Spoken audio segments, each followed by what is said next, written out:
Hey y'all, in this video I'm going to show you how to make these delicious vegan meatballs. They have a lot of wholesome ingredients and are pretty easy to make, so let's get started. For this recipe you're going to need some cooked brown lentils, a flax egg, breadcrumbs, chopped yellow onion, parsley and mushrooms, chopped garlic, some tomato sauce, and some spices. I use salt and pepper, chili powder, cumin, and herbe de Provence. First things first, I chopped up a small to medium-sized onion, a yellow onion, and threw it in the pan, and I want to start caramelizing it. I just add a little splash of water as needed, but didn't add any oil. This is what it looks like after about 5 or so minutes, but we want it even more golden, and it's going to take some time, but just keep adding water if needed in increments and put the lid over top. In the end, it should look something like this color. Nice, rich, and caramelized, and this is when it tastes the sweetest. At this point you're gonna just give it a bit of a stir and then add in about a cup of chopped brown mushrooms. I do prefer brown rather than white because I think it has more flavor and just pairs really well in this particular recipe. Once you add in all those mushrooms, you can just give that a good stir as well. Add a splash of water if needed, but the mushrooms have a lot of water alone, and then just put a lid over top. Let it steam off a bit until it's reduced and looking something like this. At this point I'm just adding a little bit more liquid so that it doesn't stick to the bottom of the pan, but oil is not needed. I'm going to add lastly the chopped garlic. There's about 4 cloves in here, and I do add it at the end so it doesn't burn, but everything else has had its time to cook off. Once you have this mixture nice and toasty and the garlic's not so bitter anymore, I am going to put about half of it in my small food processor. If your food processor is large enough to fit the entire mixture, then go for it.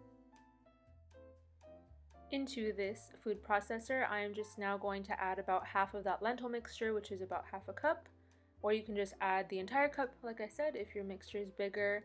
I am using canned lentils just because I thought it would simplify the process, but of course you could cook your own if you would like. I am now adding half of the mixture of some fresh parsley over top, and about half of the flax egg mixture, which was made from about 1 tablespoon of ground flax seeds with 3 tablespoons of water, and then you let it sit out on the side until it gets nice and jelly, like this consistency. It kind of acts like a binding agent, somewhat similar to an egg. Now I'm just going to add in half of my breadcrumbs. If you have Italian breadcrumbs, even better. My store didn't have them though, and now I'm just going to pulse it a bit, scrape down the sides of this mixture, and then pulse it once more until everything is well combined.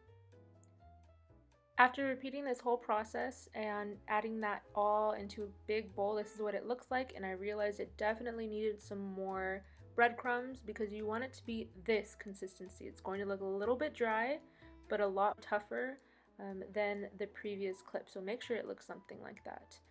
Now for the spices, I'm just eyeballing it and adding a lot of cumin, dark chili powder, some salt and pepper, and some herbes de Provence. At this point, you're just going to roll them into these tiny balls, and this is what the texture should look like. I messed up at first and didn't have enough breadcrumbs and thought that they would stiffen up as they got hot, but they absolutely did not, so they really need to be tough prior to either pan frying, this tough, or baking. I ended up pan frying some of them so they could get nice and crispy on the outside with a liberal amount of oil in the pan, but honestly I noticed that they really did not make a big difference from the baked ones. So save yourself the oil, it really wasn't a big difference, and I'd highly recommend just baking them off in this recipe because we're going to have them nice and soaked in the tomato sauce anyway. Onto the oven, my little tough meatballs went. Like I said, they should look like this texture, and I popped them in for 200 degrees Celsius or about 390 Fahrenheit for 20 minutes. For now, we'll start preparing the sauce while they're baking off. I used this Muti sauce, and honestly, if y'all are in Europe, this is the best brand of tomato sauce, crushed tomato, canned tomato, anything. And yeah, it's just super good. You'll know when you try it. Now I'm just adding those little French herbs, some salt and pepper, a little bit of olive oil because the tomato sauce had absolutely none, and I wanted it nice and smooth, and that looks like about it. Give this mixture a big stir, and then you're going to want to check on the meatballs. They should look something like this. Like I said, a very pretty tough texture. That's why like the rehydration phase of the sauce is key. You're going to want to pop them all into the tomato sauce, and they are going to have the integrity of that kind of chewy bite to them, and they absolutely shouldn't be falling apart, but they will be nice and moist after you kind of steam them off with the lid on top. This is what you'll end up with, and they are absolutely delicious on their own. I think you could enjoy them at a dinner party as an appetizer, or definitely, of course, over top some spaghetti or even in a sub sandwich. That is going to be it for this video. Let me know if you guys try this recipe and how you found it. And if you have any recipe ideas you'd like to see from me, just leave them down in the comments below.